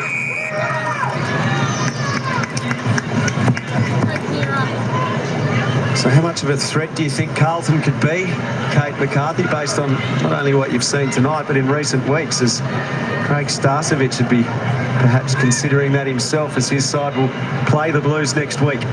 Oh, well, they'll take so much confidence, and that's what they've played most of the season, like being completely confident in their own game style, their system, their ability to go up there and play Brisbane will be well and truly on display in that confidence and that style of their game. But it's going to be a cracking game, isn't it?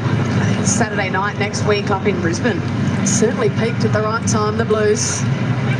McKay put it to Harrington. Back to McKay. Bates.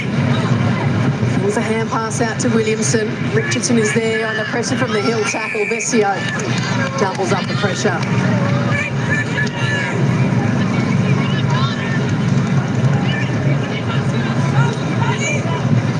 Harrington with strength. Over the back. Kick is wide and out of bounds on the full. So they went out in straight sets in their finals campaign last year, the Hawks, but almost in heartbreaking circumstances. They were in it against the Lions and then fought Adelaide by a point, which at the time was a record comeback from three-quarter time. just haven't been able to produce that kind of footy this year in the final series. Under pressure, a little kick away, trickles over the boundary line for Butterworth. Obviously up against North Melbourne last week, who's really been the benchmark in the competition for the past 2 years. And also tonight hitting a Blues side in really good form.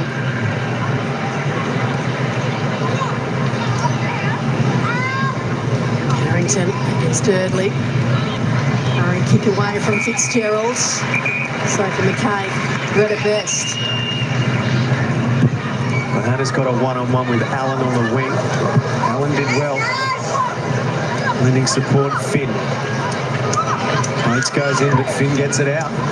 McKay, Austin, kept it in front of her. Now tackled, Flockhart got her. No free kick for holding the ball. In fact, hard to recall her holding the ball call tonight, Kieran, which is a far cry from when they last played, because Daniel Webster made a point of questioning how hot the holding the ball interpretation had become after that match. And we'll have another ball up here. It's a heavy collision as Bates puts down at McKay.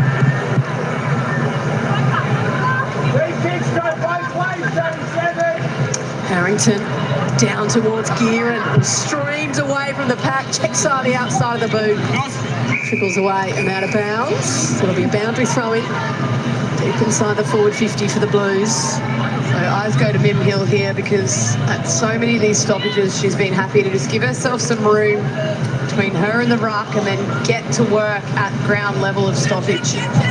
Yet to find a goal in this last term. Hannah lost a handle. McKay, Scholes on the end of it.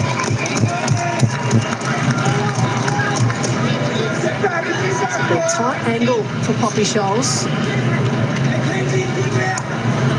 A wonderful goal in the first term. Thought her way through it really well. Just across the face it goes, off hands. For behind. Carlton kicked its highest score a few weeks ago here against the Giants, 12-9-81. There's the finals matrix. So North and Melbourne to play next week. Brisbane and Carlton. Kieran sends it in long. McKay out the back. Cue the celebration for this sparkling, exuberant young Carlton star.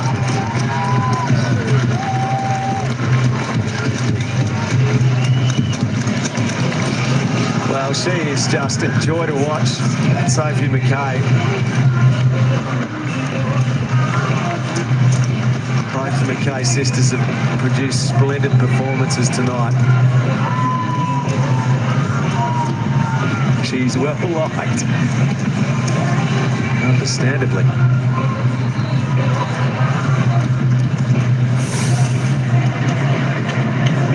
Was this relentless forward half pressure? Dana Finn, sort of all around the ground, yet just constantly, every player almost that gets the ball for the Blues, you could talk about how improved their season has been, and that is why it is such a huge improvement for them across the board. But Sophie McKay, wasn't sure if we were going to see another injury or went the celebration with the crowd on that occasion, but that's two back-to-back huge finals from Sophie McKay. 3 goals to her name tonight. Might have to have a few more celebrations queued up for these big games. I'm sure she's got enough in her repertoire. Stone's hand pass went awry. Back on it though, and Hill's back on her. It's holding the footy. Finn wants to go. Looks out wide. This time it's Austin.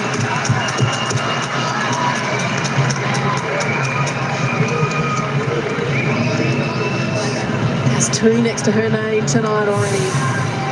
Austin. How's the tackle from Mim Hill?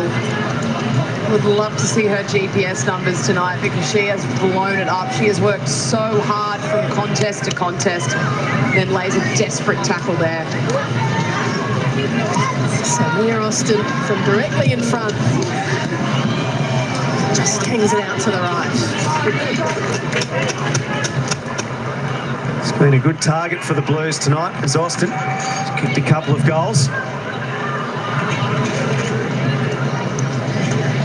Before the movement of Scholes into the forward line, it really felt like they needed to find that second tall, and they were trying to work around with Mia Austin, weren't quite getting what they wanted out of her, but her last couple of weeks, tonight especially, she's just showing what she's worth and why they did take her so high in the draft.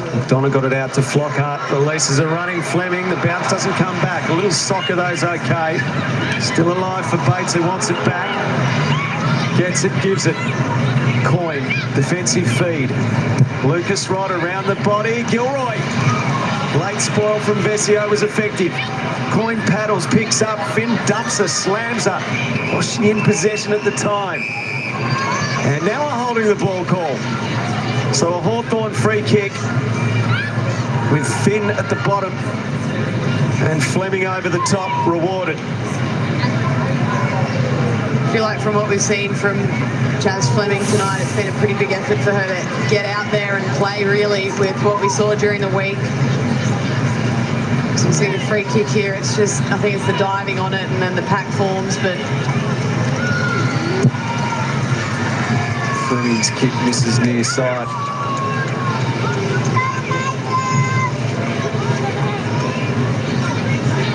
Yeah, I'm sure Damien and the family would be looking forward to Jazz having a bit of a break and getting back to peak fitness, because at peak fitness she is one of the most damaging players in the competition.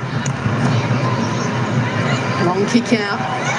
Shearer just charges away with the footy. Gets it to Scholes, the runner Fitzpatrick. Wonderful vision in ball, defined by Hannah. Has to get it off the deck and dispose of it incorrectly in the tackle from Smith. Wonderful vision though from Fitzpatrick to flip it over the corner. There's a high degree of difficulty on that kick as well. Momentum's going all towards the sideline. She sees Bohanna over the back and then just has to hook it round the corner. Smith goes short to Allen, who takes a run. Looks up towards Richardson, who has it ricochet across her knees. Waits with the tackle. Richardson goes again. Oh, charging through and taken high with Stone. She'll have it from outside 50. Hawks players flood back. She goes short for Gilroy, but overcooked the kick. Fitzpatrick flips a hand pass out towards Pounds. Bodie can't get a handle. Goss, Cordner, just clever. Knew she'd be tackled, so just tapped it on. But Donna pushed as she kicked it. And out towards the boundary line it goes. Hasn't been McDonough's night, but another very good season. Third year in a row as Hawthorn's leading goal kicker. A couple of behinds and one out on the full tonight. 21 goals for the season. He's played sore in recent weeks. Flockhart set upon. He does rumble out. Pilado, they close on her. Good smother by Shearer on the Butterworth kick. Flockhart goes again, tackled by Shearer. And holding the ball, not disposed of legally. Carlton free kick. Pounds go to take it. Veteran blue. Pilado. Intensity's gone out of this one. Goss, late spoil, came from Williamson. Gilroy's hand pass. Crashing in hard with Stone.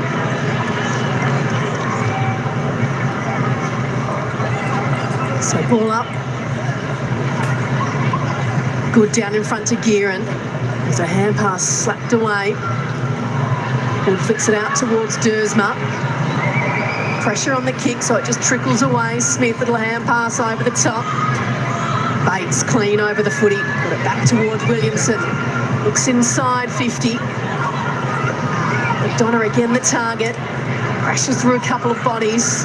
Finds the hand pass out towards Bates, who's under pressure. Smith. Little hand pass to Williamson. And Scholes, just the pressure from the Blues has been sensational tonight. Sophie McKay with the clearing kick. Can't break through the wall of the Hawks. So that kick is landed back in the arms of Scholes. His teammate said, slow it up, and she says, no, let's just keep going, girls. So Gearin runs away with the footy. Looks inside 50. Austin keeps her feet. Some decisions to make here. Looks inboard to the outstretched arm of Vesio. Too much on the kick, though. Sliding in Butterworth. Almost turned it over, but it worked for Richardson as Good couldn't affect the spoil. Now it gets out the back, and the foot race is on. McDonough, just a little jinking run and a left foot snap towards goal. It is a classy finish and a late highlight for Hawthorn on a night where their season is coming to an end.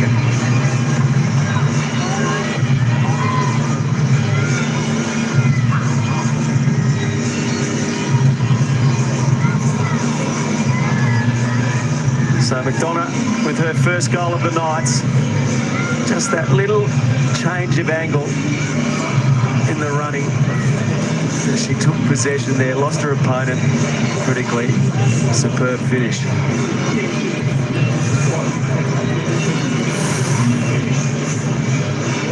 Jenna Richardson's been moved to the forward line to try and get some height for the Hawks, but this is where McDonough is very dangerous.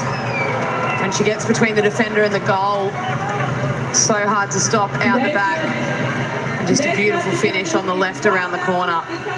But if you have a look at that lower frame, you always find out the hierarchy of a team in this situation. So you've got Abby McKay, Mim Hill, Dana Finn, Erin Fitzpatrick, and Bree Harrington sitting on the pine for the last 4 minutes. They are the top dogs at Carlton. Pretty happy with their work tonight. A bit flat for Harriet Cordner. I would have put her on the bench before most. Based on performances tonight, there are a few putting their hands up, actually.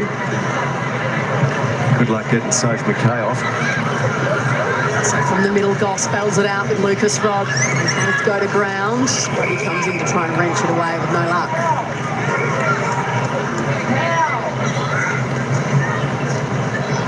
So the margin sits at 52 with 3 and a bit to play.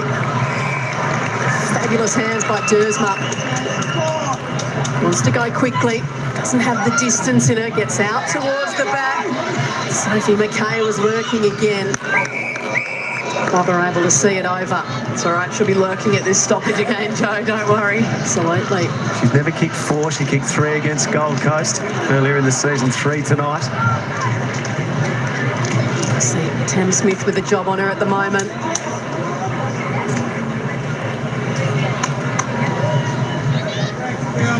Butterworth down in front.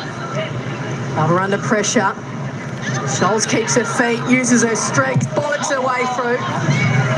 The kick is touch, still in a dangerous area. Allen with work to do. Vickers who tried to burrow her way through. Austin can't get the angle on it. Coyne happy to see it through. Just on the matchup next week, so Carlton, you remember round 3, they went up to Springfield and defeated the Lions by 14 points, 58-44. So the most recent history between those two teams, Carlton got the better of them. Bloody good handball. So it was almost the performance that gave you a little insight into what Carlton was building. In the back end of the season, it's fully blossomed. Cloughlin caught Hendry the tackle. Abby McKay, 32 disposals in that game. Dana Finn, 29. Bohanna kicked 3. Fitzpatrick kicked 2. It was sort of signs in that first round. We saw how they wanted to move the ball, then couldn't in round 2 against the Hawks.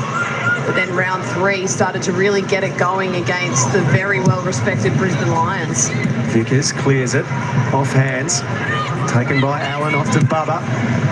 In her first season of AFLW football, she finds Gilly Coyne. Probably at the extent of her range. They should be right on her range here, but a really good field kick, Keely Coyne, so if she relaxes and just kicks it, doesn't try to overkick it, she should have it. Skips in, kicks from about 40, drives it hard, drives it straight, it's touched. And Harriet Cordner, that's why she's not on the bench. Vest.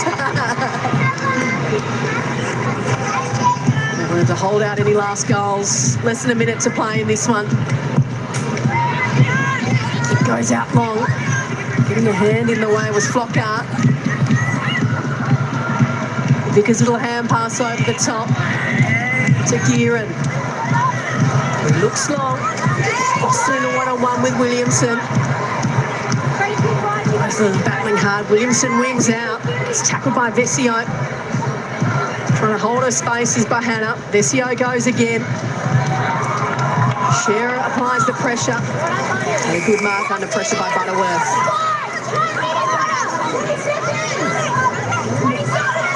So Butterworth holds up the footy. Goes along towards McDonough, who's been their main target tonight on your McDonough. Slaps it forward. Can they find a late one here? The Hawks streaming away with it. Stone needs to bend it perfectly, and she does. Well done, Laura Stone. As the siren sounds here at Ikon Park, Carlton have won their second final and have won their way into a preliminary final for the first time in their AFLW history with a comprehensive performance, beating the Hawks by 46 points.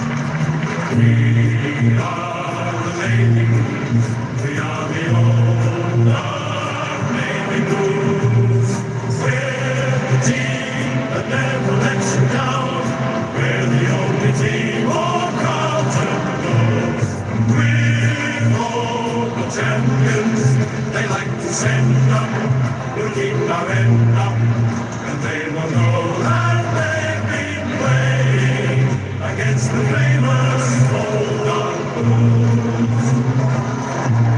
Sorry to the Blues fans who are screaming at the TV after they made a grand final against Adelaide. Who would forget, with 50-something thousand at Adelaide Oval. Amazing.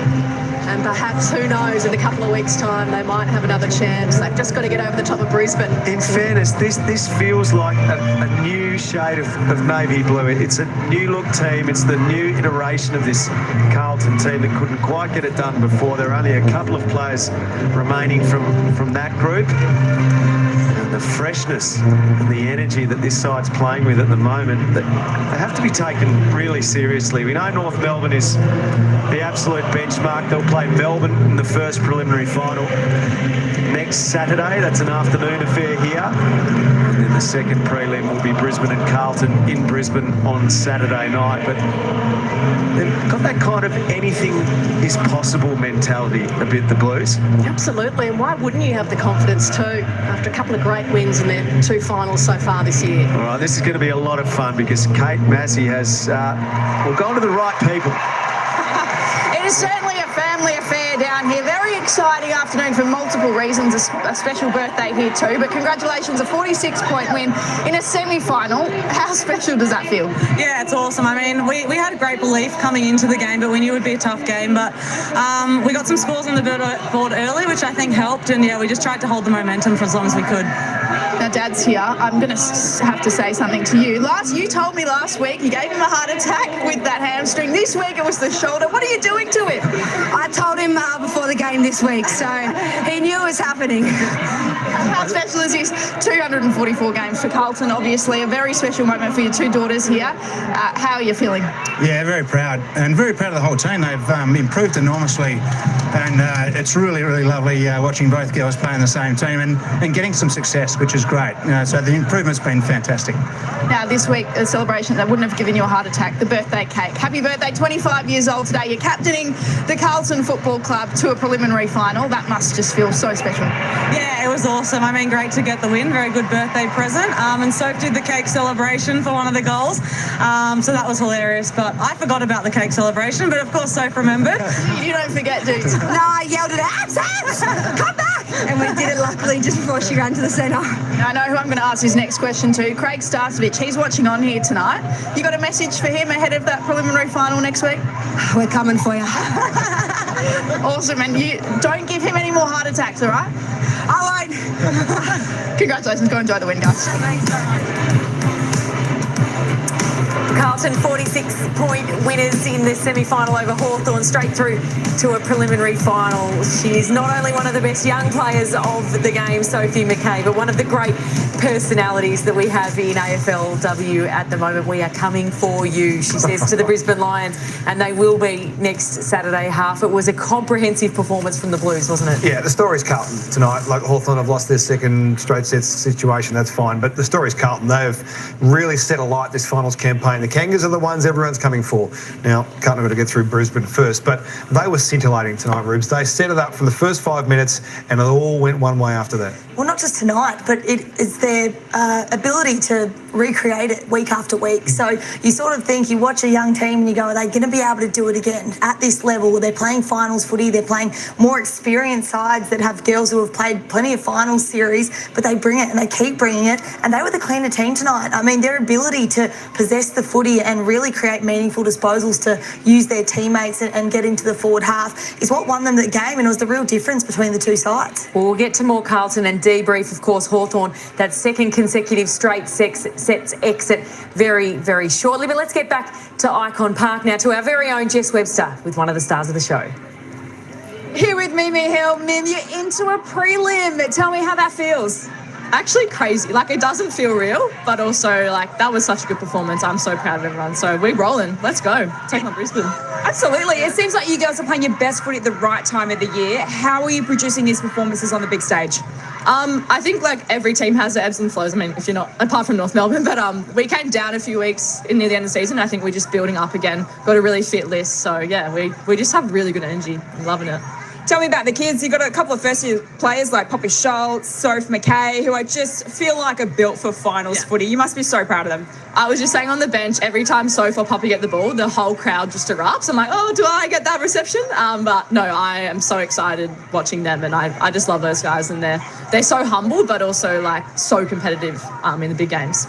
Tell me about the moments on the final siren, because were you on the bench hoping to come back on and soak up this atmosphere? Yeah, I was standing like ready to go back on. The mids kept trying to come off, and then Bucky just kept going, no, Mimi, sit down. I'm like, God. Anyway, that's fine. It doesn't matter because it's all about next week now, yeah. Absolutely. Speaking of next week, you also beat them earlier in the year. Really strong performance up there as well. So how much confidence does that give you going into the Lions next week? So much confidence. I mean, I feel we're probably still underdogs, but we kind of like that title, and we love travelling just because we love each other a lot. So it'll build a really good energy for it. Yeah. Congratulations, guys. Go the Baggers. That energy isn't building. I think it's well and truly built at Carlton. They have got all of the momentum this AFLW Finals Series. Now, half you were the coach at Carlton, of course, and drafted Mimi Hill. She's gone on to vice-captaincy and now a preliminary final. You obviously saw something in her back then. Yeah, she's a pretty special young person and a fabulous footballer, as we know, as we've seen through her Rising Star victory as well when she was starting her career. But she's just a special person. She's a great competitor. She's got high standards. She drives herself and anyone else around her really strongly. And she's such a powerful athlete. That's what we loved about Mim throughout the draft process. She was such a powerful athlete and willing to work. No one was going to outwork Mimi Hill in the under-18 competition, and that was the real attraction for us to get her to the Blues at the time. And she's really grown into not only a fabulous player, but just a brilliant leader for the footy club. You mentioned vice-captain behind Abs, and those two together are a great combination as well, just by the way.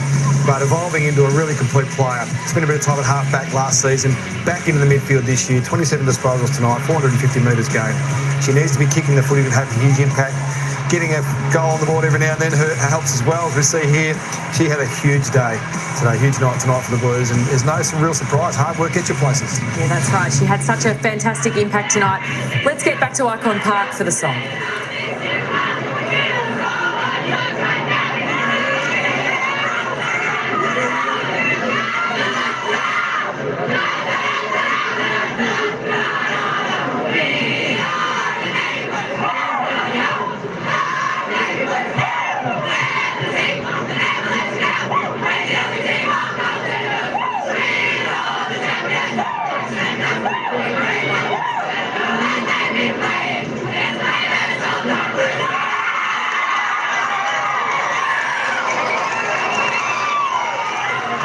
Well, they had the line dancing coach at Ikon Park this week to bring a bit of fun to the week before the semi-final, and they are dancing all the way to a preliminary final against the Brisbane Lions, no less. Of course, multiple premiers. They have been there and done it before and know what it takes. But Carlton are playing with an excitement and real exuberance about this team. And as we say, they are riding the wave of momentum beautifully in this AFLW Finals Series. Ruby, led by none other than the McKay sisters. We've spoken so much about them, and rightly so. It feels like Sophie, of course, drafted this year, doing incredible things as part of this new wave of the competition, and her sister Abby, 25th birthday today, as we found out, leading this team beautifully. Yeah, and very different personalities, and you can see they're that yin and yang that are perfect for this football club. Abby, obviously the captain of the club, really composed character, leads from the front, but Soph just brings that edge, that real edge, that sort of character that every team needs. And 3 goals tonight, becomes